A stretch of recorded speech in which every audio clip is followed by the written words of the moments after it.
यहाँ आए हुए सांसद महोदय आदरणीय हेमंतप्पा गोडसे, आदरणीय ओमराजे निंबाळकर, आदरणीय अन्नासाहेब बारणे, इन सब का स्वागत करता हूँ।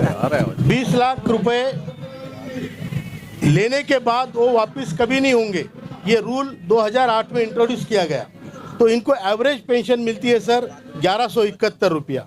अब 1171 रुपया में आप एक बूढ़ा और एक बूढ़ी को बोलोगे आप जियो, तो आप कितने भी बड़े डिसीजन ले लो, लेकिन सही राम राज्य तभी आता है जब शिला बनी अहिल्या को जागरूक फिर मानवता दी जाती है। आज आपके सामने हम गुहार लगा रहे हैं कि आप सरकार को जागरूक कीजिए और हमें न्याय दीजिए। हमारा ही पैसा है और हमारे पैसे से हमारा बुढ़ापा का गुजारा नहीं होगा। 9 लाख करोड़ हमारे ईपीएस के पेंशन फंड में है, 9 लाख करोड़। इसमें जो कंट्रीब्यूशन 7.5 करोड़ लोग इसके अंशदान करते हैं, उनका आने वाला अंशदान 1 लाख करोड़ का हर साल है। ये तीनों सांसद महोदयों से मैं विनती करना चाहता हूं सब लोगों की तरफ से कि आप हमें न्याय देने में हमारे मदद करें। हमारे कुछ ब्याज के पोर्शन से हमारी मांग पूरी की जाए, दोनों मिला के हमारा काम हो सकता है और हमें अच्छी पेंशन आप दे सकते हैं। 2 वृद्धों को जीने लायक पेंशन हमको चाहिए। एक ही देश में 3-3 स्कीम चला के एक का लूट के, हमारे मराठी में बोलते हैं सातारा लुटून पुण्याला दान, ऐसा नहीं होना चाहिए। मैं सबसे पहले यहाँ आए हुए सांसद महोदय आदरणीय हेमंतप्पा गोडसे, आदरणीय ओमराजे निंबाळकर, आदरणीय अन्नासाहेब बारणे, इन सब का स्वागत करता हूँ। उनके लिए जोरदार तालियां हम लोग बजाएंगे। ये वो सांसद है जिन्होंने पहले से हमें बहुत बड़ा सपोर्ट किया है हमारे आंदोलन को। वैसे पूरे भारत में हमें सपोर्ट मिला है, अक्रॉस द पार्टी लाइन सभी का इस आंदोलन को सपोर्ट है। लेकिन महाराष्ट्र से विशेषतः सभी सांसदों का, और आज तो 3 महानुभाव यहाँ पर आए हैं, ये हमारे लिए सौभाग्य की बात है, बहुत बड़ी बात है। पिछली बार मुझे याद है अन्ना साहब यहाँ पे आए थे और ओम राजे आए थे। ओम राजे ने हमारा टी-शर्ट पहन के हमारे मोर्चा में भी हिस्सा लिया था। हेमंतप्पा की भी पहले से कृपा रही है। सर, मैं आपको बताना चाहता हूँ, ये बहुत बड़ा समाज है। जो हम जाति की वजह से दलित वंचित बोलते, वो तो अलग डेफिनेशन है, वो पॉलिटिशियन लोगों ने बनाई है। लेकिन सही में दलित वंचित ये समाज है जिसके पास आयुष्य नहीं है, आरोग्य नहीं है, पैसा नहीं है, और इनके पैसे जमा है। हर किसी के सरकार के पास अगर हिसाब किया जाए तो वैल्यूएशन के हिसाब से 20 लाख रुपए सरकार के पास जमा है। वो 20 लाख रुपए 20 लाख रुपए लेने के बाद वो वापस कभी नहीं होंगे। ये रूल 2008 में इंट्रोड्यूस किया गया कि इनके पैसे जमा पैसे हजम कर लिए। उसके बाद 20 लाख का जो ब्याज होता है कम से कम 15-16 हज़ार, वो तो कम से कम बुढ़ापे में दो, तो इनको एवरेज पेंशन मिलती है सर 1171 रुपया। अब 1171 रुपया में आप एक बूढ़ा और एक बूढ़ी को बोलोगे आप जियो, आपकी गोलियां खाओ, और आपको सरकार की कोई भी पेंशन योजना में आप हिस्सा नहीं ले सकते क्योंकि आप पेंशनर हैं।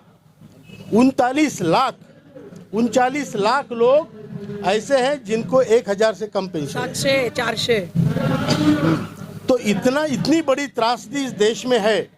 और ये हमारे लोग हैं, हमारे बुजुर्ग लोग हैं, हमारे कामगार हैं। ये इंडस्ट्रियल सेक्टर भारत का अभी ईपीएफओ के कल के परसों के आंकड़े हैं 30 करोड़ लोगों का है। तो 30 करोड़ आप फैमिली समझो या आधे लोगों की फैमिली समझो, आधे इंडिविजुअल समझो।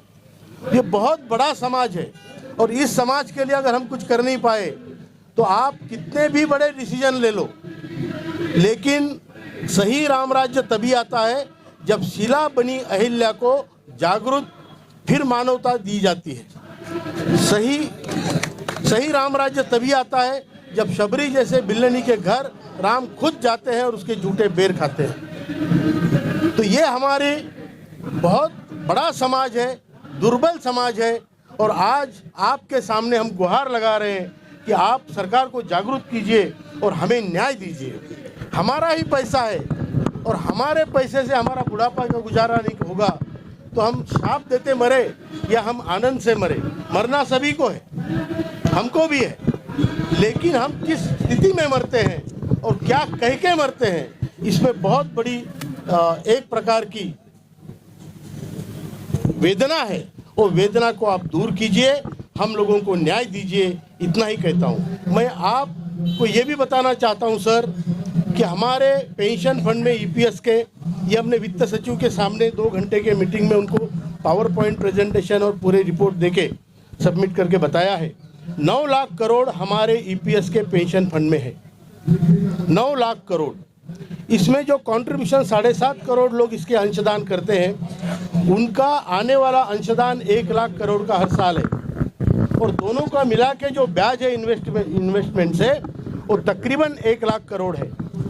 अब इतना बड़ा पैसा होने के बावजूद हमारी मांग ब्याज के एक पोर्शन से कंप्लीट हो सकती है, फिर देर किस बात की है, देर किस बात की है। दूसरी एक आपके लिए महत्वपूर्ण मैं बताना चाहता हूं ताकि आप संसद में बात कहें कि श्रमयोगी मानधन योजना जो सरकार ने बनाई है, उसमें थोड़ा श्रमयोगी मानधन योजना में अगर मैं 100 रुपये देता हूं तो सरकार भी 100 रुपये भरती है, 100% सरकार का कंट्रीब्यूशन है। उस योजना में मैं 100 रुपये अगर 30 साल भरूं तो मुझे 3000 रुपये पेंशन की गारंटी है, जबकि एनपीएस में सरकार का 14% कंट्रीब्यूशन है, और इस पर्टिकुलर योजना में ईपीएस 95 में सरकार का केवल 1.16 इतना ही अंशदान है, वो भी एडमिनिस्ट्रेटिव खर्चे के लिए। प्रैक्टिकली हमारे लिए सरकार की कोई मदद नहीं है। तो हमें बाकी योजना के तहत जैसे हमें भी थोड़ा सरकार का कंट्रीब्यूशन बढ़ा के दिया जाए, ये हमारी मांग है, और हमारे कुछ ब्याज के पोर्शन से हमारी मांग पूरी की जाए।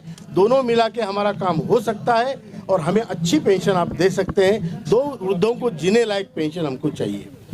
अब एक बात और सोचने लायक है कि अगर 100 रुपया 30 साल भरने के बाद उनको 3000 मिलते हैं, तो हमने 541 भरे हैं, अभी 1250 भर रहे हैं, तो हमें कितना मिलना चाहिए। ये कंपैरिजन आप देखिए, एक ही देश में 3-3 स्कीम चला के एक का लूट के, हमारे मराठी में बोलते हैं सातारा लुटून पुण्याला दान, ऐसा नहीं होना चाहिए। जिसका जो कंट्रीब्यूशन है उस हिसाब से उसको पेंशन मिलनी चाहिए। ये लोगों ने काम किया है सर, बहुत काम किया है। ये शुगर मिल, बीड़ी वर्कर्स, यहाँ से लेके एसटी, एमएससीबी, ये सारे डिपार्टमेंट ये है, cooperative complete sector, industrial workers पूरे भारत का। इतना ही कहना चाहता हूँ। आदरणीय तीनों सांसद महोदयों से मैं विनती करना चाहता हूँ सब लोगों की तरफ से कि आप हमें न्याय देने में हमारे मदद करें। धन्यवाद। जय हिंद, जय भारत।